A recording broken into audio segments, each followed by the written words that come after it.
नमस्कार, हमारा उत्तर प्रदेश देख रहे हैं आप। मैं हूं आपके साथ भावना त्रिपाठी। नई दिल्ली विधानसभा सीट से बीजेपी उम्मीदवार प्रवेश वर्मा ने आम आदमी पार्टी के राष्ट्रीय संयोजक और दिल्ली के पूर्व मुख्यमंत्री अरविंद केजरीवाल को हराने के बाद अपनी जीत का जश्न मनाया।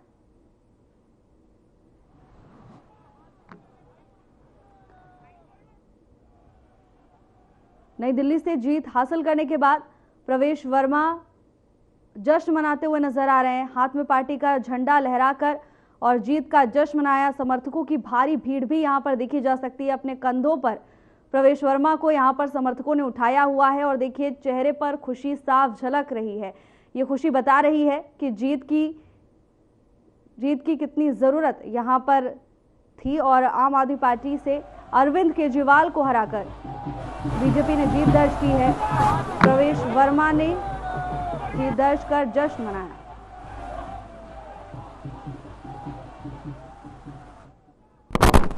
नई दिल्ली विधानसभा सीट से प्रवेश वर्मा ने बड़ी जीत हासिल की और जीत के बाद अपने समर्थकों के बीच पहुंचे। समर्थकों के साथ जश्न मनाते हुए नजर आ रहे हैं। तमाम कार्यकर्ता यहां पर मौजूद हैं। अपने कंधों पर बैठाकर खुशी का इजहार करते हुए ये समर्थक नजर आ रहे हैं। पूर्व मुख्यमंत्री और आम आदमी पार्टी के राष्ट्रीय संयोजक अरविंद केजरीवाल को हराकर यहां पर जीत दर्ज करते हुए नजर आए। आस्था और आधुनिकता का अद्वितीय संगम महाकुंभ 2025 प्रयागराज हवाई यात्रा के माध्यम से महाकुंभ 2025 में पधार रहे श्रद्धालुओं को प्रयागराज एयरपोर्ट पर हो रहे आध्यात्म के साथ तकनीक के अद्भुत दर्शन, एयरपोर्ट पर अत्याधुनिक सुविधाएं श्रद्धालुओं की यात्रा के अनुभव को और भी सुगम बना रही हैं।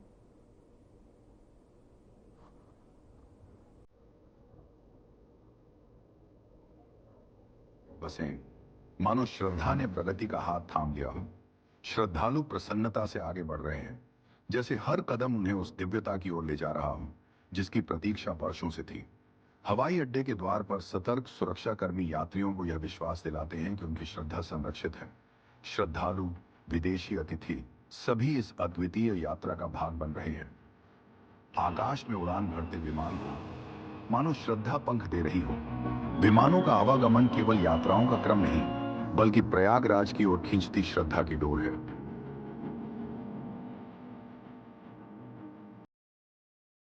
यात्रियों के सामान को संभालते कर्मी, जानकारी देते सेवक, हर क्रिया में समर्पण की भावना झलकती है। हवाई अड्डे का सुव्यवस्थित वातावरण, स्वच्छता, आरामदायक प्रतीक्षालय, पेयजल की व्यवस्थाएं, हर सुविधा में सेवा का भाव निहित है।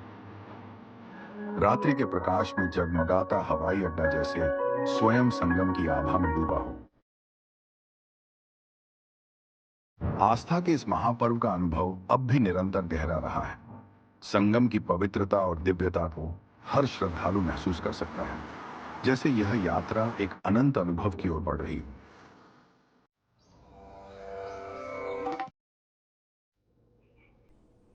तीन दिवसीय दौरे पर उत्तराखंड पहुंचे सीएम योगी स्कूलों का निरीक्षण करेंगे। बता दें कि योगी आदित्यनाथ की कक्षा 1 से 5 तक की शिक्षा प्राथमिक विद्यालय ठांगर में हुई है। योगी आदित्यनाथ ने बचपन में जिन साधन विहीन विद्यालयों में पढ़ाई की और अब सीएम बनते ही उन विद्यालयों को साधन संपन्न बनवाया। योगी क्षेत्र के 4 विद्यालयों का निरीक्षण करेंगे, जिसमें राजकीय प्राथमिक विद्यालय ठांगर भी शामिल हैं। बता दें कि सभी विद्यालयों को फूलों से सजाया गया है। सीएम जिन प्राथमिक विद्यालयों का निरीक्षण करेंगे उनमें प्राथमिक विद्यालय ठांगर, जूनियर हाई स्कूल ठांगर, राजकीय प्राथमिक विद्यालय भितियानी और राजकीय जूनियर हाई स्कूल कांडी शामिल हैं। इन चारों विद्यालयों को सीएम योगी की पहल पर सीएसआर फंड से नवीनीकरण कार्य के साथ ही फर्नीचर उपलब्ध कराया गया है। सीएम योगी इन विद्यालयों में नवीनीकरण कार्यों का जायजा भी लेंगे।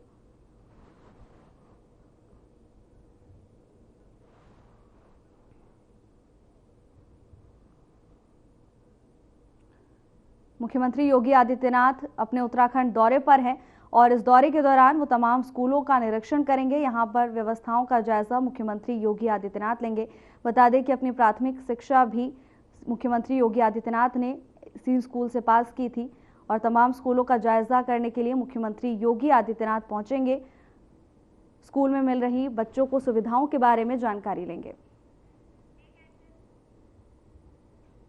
प्रधानमंत्री नरेंद्र मोदी ने शुक्रवार की शाम को भारत और विश्व के शीर्ष प्रोफेशनल्स के साथ बातचीत की, जो वेव्स के सलाहकार बोर्ड का हिस्सा हैं। इस अवसर पर वैश्विक नेतृत्व, भारत के सांस्कृतिक और तकनीकी प्रभाव तथा विश्व मंच पर भारत की स्थिति को लेकर चर्चा हुई। प्रधानमंत्री नरेंद्र मोदी शुक्रवार को भारत और दुनिया के शीर्ष प्रोफेशनल्स के साथ वीडियो कॉन्फ्रेंसिंग के माध्यम से बातचीत की। बता दें कि ये प्रोफेशनल्स वेव्स समिट के सलाहकार बोर्ड का हिस्सा हैं और प्रधानमंत्री ने जिन हस्तियों से बातचीत की है उनमें तमाम लोग शामिल हैं। उनमें अभिनेता अमिताभ बच्चन, दिलजीत दोसांझ, रजनीकांत, शाहरुख खान, रणबीर कपूर, चिरंजीवी, अनिल कपूर, अक्षय कुमार, अनुपम खेर, AR रहमान, रिलायंस इंडस्ट्रीज के चेयरमैन मुकेश अंबानी, इसके साथ ही माइक्रोसॉफ्ट के CEO सत्या नडेला, महिंद्रा एंड महिंद्रा के चेयरपर्सन आनंद महिंद्रा और अन्य शामिल थे। भारत 5 फरवरी से 9 फरवरी तक प्रथम विश्व दृश्य श्रव्य मनोरंजन शिखर सम्मेलन वेव्स की मेजबानी कर रहा है। बता दें कि प्रधानमंत्री नरेंद्र मोदी ने अपने मन की बात रेडियो संबोधन के दौरान एक घोषणा की और घोषणा कर बताया कि भारत शीघ्र ही एक विश्व स्तरीय विषय वस्तु निर्माण एवं रचनात्मक क्षेत्र सहयोग केंद्र स्थापित करेगा।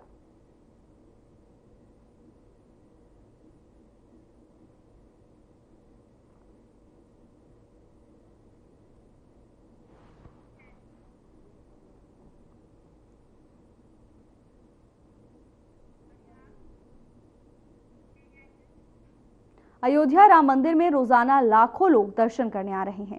भीड़ को देखते हुए यहां एक नया कॉरिडोर बनाने की योजना है। इस कॉरिडोर के बनने से भीड़ पर नियंत्रण करना आसान होगा। रामनगरी में पिछले कई दिनों से निरंतर आस्था की धारा प्रवाहित हो रही है और अब तक 1 करोड़ से अधिक श्रद्धालु अयोध्या पहुंच चुके हैं। भीड़ को नियंत्रण और रामलला के सुगम दर्शन के लिए प्रशासन जल्द ही नया यातायात प्लान लागू करने की तैयारी में भी है।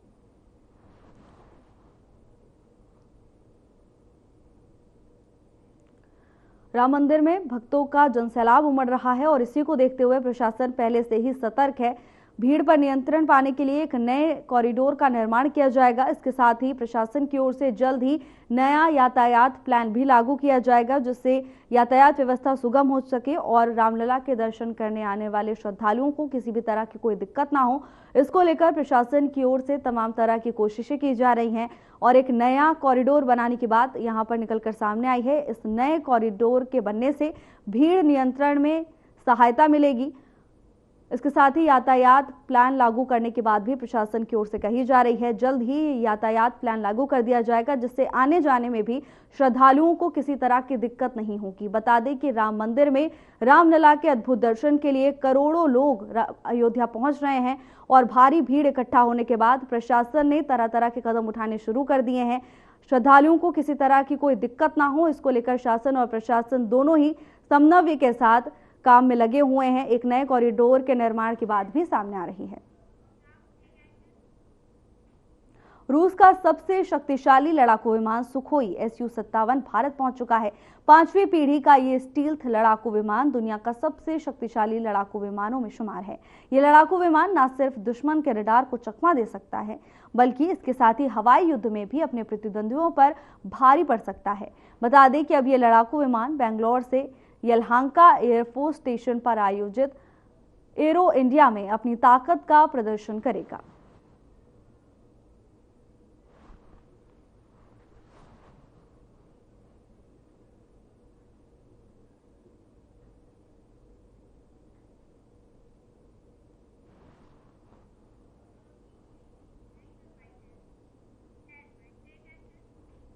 पीएम मोदी की विदेश यात्रा को लेकर विदेश मंत्रालय की तरफ से विशेष ब्रीफिंग की गई है। बता दें कि पीएम मोदी की विदेश यात्रा को लेकर ये ब्रीफिंग की गई है और विदेश मंत्रालय की ओर से विशेष ब्रीफिंग कर दी गई है। इस विशेष ब्रीफिंग में क्या कुछ जानकारी दी गई है, आप खुद सुनिए। पहली बात तो ये है कि विदेश मंत्री जी ने जो कल सदन में बयान दिया वो आप सब ने देखा होगा। मैं उसमें आगे और कुछ जोड़ नहीं सकता, लेकिन जहाँ तक मेरी समझ है 3-4 मुद्दे हैं जो मेरे विचार में आपको देखने चाहिए, आपको समझने चाहिए। पहला मुद्दा तो ये है कि विदेश मंत्री जिस चीज़ के बारे में कल बात कर रहे थे, उन्होंने सदन का ध्यान आकर्षित किया स्टैंडर्ड ऑपरेटिंग प्रोसीजर्स की तरफ, एसओपीज की जो आपने बात की, और जो एसओपीज हैं ऑन द यूज़ ऑफ रेस्ट्रेंट्स, जो जिन हालात में लोगों को लाया जाता है, तो जो एसओपीज हमें भी अमरीकी अधिकारीगण जो हैं जिनके बारे में उन्होंने हमें बताया था, और तो विदेश मंत्री जी स्टैंडर्ड ऑपरेटिंग प्रोसीजर्स की बात कर रहे थे। उन्होंने बताया अपने बयान में कि ये बाकायदा एक लेड डाउन प्रोसीजर है, और ये प्रोसीजर 2012 से प्रैक्टिस में है। इसके बारे में भी उन्होंने बात की सदन में। तो पहली बात तो ये है कि स्टैंडर्ड ऑपरेटिंग प्रोसीजर्स के बारे में उन्होंने बताया जो काफ़ी साल से चले आ रहे हैं। दूसरी बात जो उन्होंने स्पष्ट की वो ये कि चूंकि कुछ सवाल उठे थे कि जो ये स्पेशल उड़ान जो आई है, स्पेशल फ्लाइट आई है, इसके ये किन नियमों या अधिनियमों के तहत आई है, इसका अप्रूवल कैसे हुआ, प्रोसीजर्स क्या थे और फ्लाइट क्लियरेंस कैसे हुआ, तो उन्होंने उसको भी स्पष्ट किया अपने बयान में कि इसमें कोई बदलाव नहीं था। There was no change from past procedure in so far as this flight clearance and approval was concerned.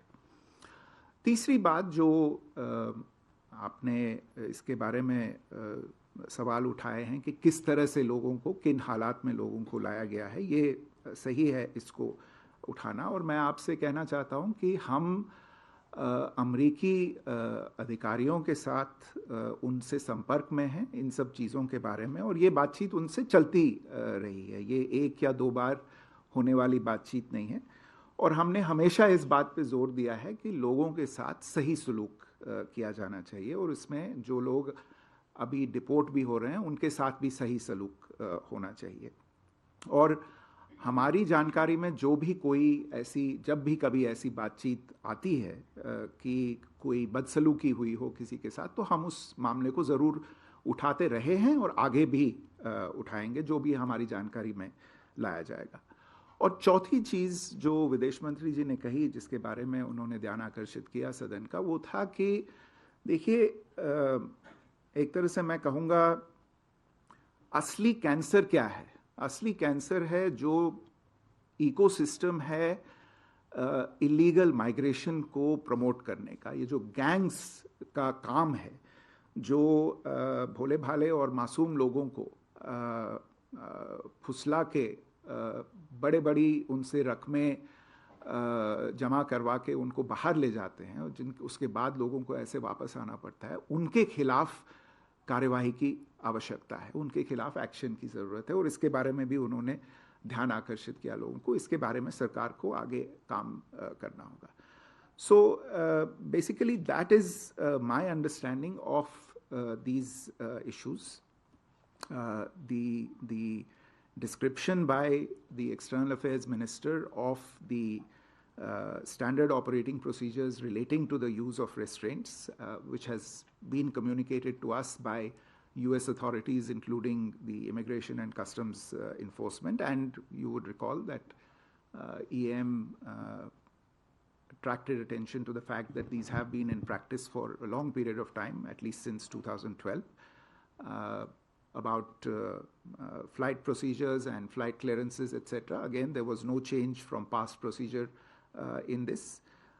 On the issue of mistreatment, it's a valid issue to raise, and we continue to emphasize to US authorities that there should be no mistreatment of deportees. But this is a continuing exercise and conversation, and we will continue to take up any instances of mistreatment that come to our attention. And then, of course, the last point, which is that action needs to be taken across the system against the underlying ecosystem that thrives on promoting illegal immigration. PM Narendra Modi एक बार फिर छात्रों के साथ परीक्षा पे चर्चा करते दिखाई देंगे। इस बार की चर्चा और भी खास होने वाली है क्योंकि ये चर्चा राष्ट्रीय राजधानी दिल्ली के सुंदर नर्सरी में होगी। परीक्षा पे चर्चा कार्यक्रम से पहले इससे जुड़ी कुछ झलकियां सामने आई, जिसमें पीएम छात्रों के साथ बातचीत करते हुए नजर आ रहे हैं।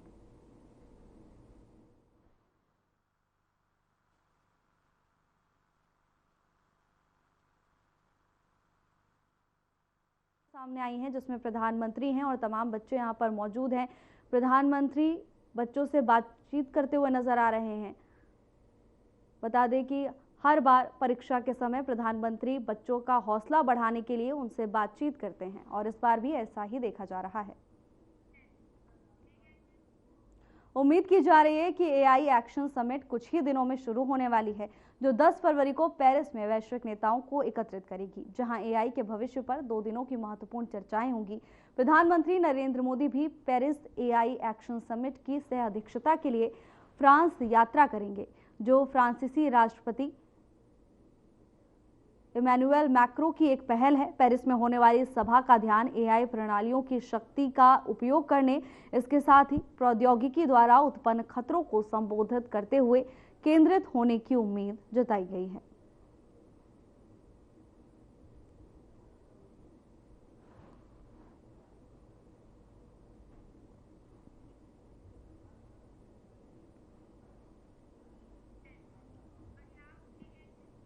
महाकुंभ 2025 में अब तक लगभग 40 करोड़ के करीब श्रद्धालुओं ने पवित्र स्नान किया है।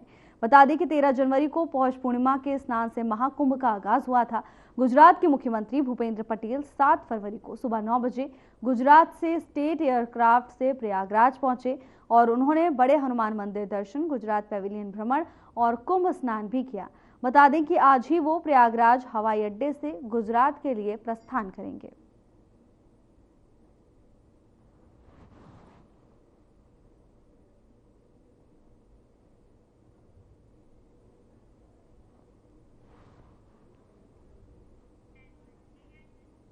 आरबीआई एमपीसी ने सर्वसम्मति से नीतिगत दर को 25 बेसिस पॉइंट से घटाकर 6.5% से 6.25% करने का फैसला किया। आरबीआई गवर्नर संजय मल्होत्रा ने कहा कि आरबीआई ने अनुमान से अगले साल के लिए वास्तविक जीडीपी वृद्धि लगभग 6.7% रहेगी। भारतीय reserve bank governor Sanjay Malhotra ने रेपो रेट में 25 आधार अंक या 0.25% की कमी करने का ऐलान किया। रेपो रेट में कमी सीधा असर लोन की ब्याज दरों पर होता है और होम लोन से लेकर कार लोन तक सस्ते होते हैं। आरबीआई के द्वारा बीते 5 सालों में पहली बार रेपो रेट को घटाया गया है और इससे पहले मई 2020 में रेपो रेट को घटाकर 4% किया गया है।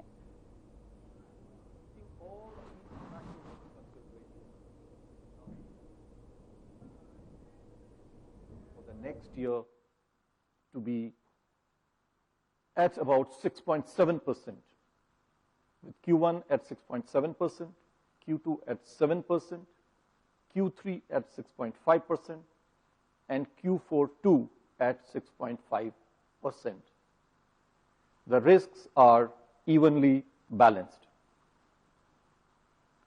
Coming now to inflation, headline inflation after moving above the upper tolerance band in October has since registered a sequential moderation in November and December, standing at 5.2% now. Going ahead, food inflation pressures, absent any supply side shocks, should see a significant softening due to good Kharif production, winter easing as we witness every year in the vegetable prices, and a favorable Rabi crop prospect.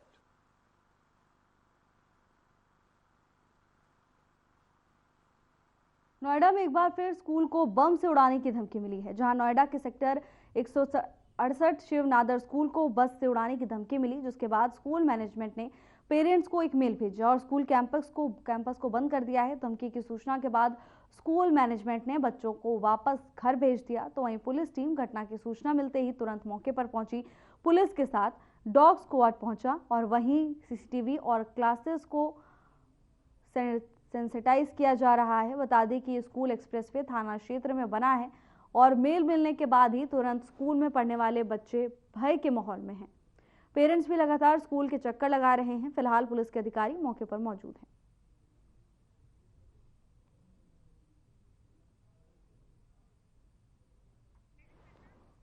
School को बम से उड़ाने की धमकी मिली, जिसके बाद तुरंत school प्रबंधन की ओर से पेरेंट्स को इस मामले को लेकर जानकारी दी गई है। पुलिस के अधिकारी तुरंत मौके पर पहुंचे और पूरे मामले को लेकर जांच जारी है। इस सूचना के बाद से ही बच्चों और अभिभावकों में भय का माहौल देखा जा रहा है। हालांकि अधिकारियों की मौजूदगी यहां पर है और क्लासेस को सेंसिटाइज भी किया गया।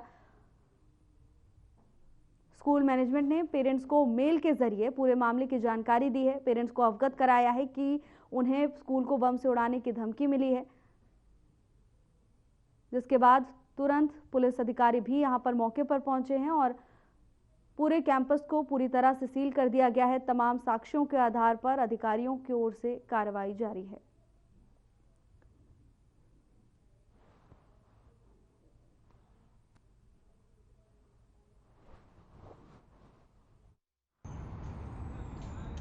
देखिए, आज सुबह एक सूचना मिली थी शिवनादर स्कूल से 8 सवा 8 बजे करीब कि यहाँ पर बम की सूचना है। इस पर तुरंत हमारा सारे स्टाफ, मैं जिस तरह हमारे डीसीपी, एसीपी, बम डिस्पोजल और डॉग स्क्वाड, फायर सर्विस सभी लोग आए और इसे थॉरली चेक कर दिया गया। कहीं कुछ नहीं मिला है। ये एक गलत सूचना जिसमें कॉल आती है, ईमेल आता है, उसके द्वारा ये आई थी। और इस समय एग्ज़ाम भी चल रहे हैं तो मुझे लगता है किसी बच्चे वगैरह की शरारत होगी, पर फिर भी इसे हम सीरियसली ले रहे हैं और इसका पता लगा रहे हैं। सर, सर्वर के लिए साइबर टीम को लगा दिया गया है? हाँ, लग गई है टीम। जैसे ही आई सबसे पहले वहीं सूचना भेजी गई, उधर साइमल्टेनियसली यहाँ चेकिंग भी शुरू कर दी गई। सर, कुछ वैसे ही मेल है जिस तरीके का अभी कुछ दिन पूर्व दिया गया था, ये इससे अलग है? ये इससे अलग है और बहुत अजीब टाइप का है और इसमें जैसे साउथ इंडियन टाइप का कुछ लिखा हुआ है, पर वो तो आगे इन्वेस्टिगेशन से पता चल पाएगा। ठीक सर, थैंक यू।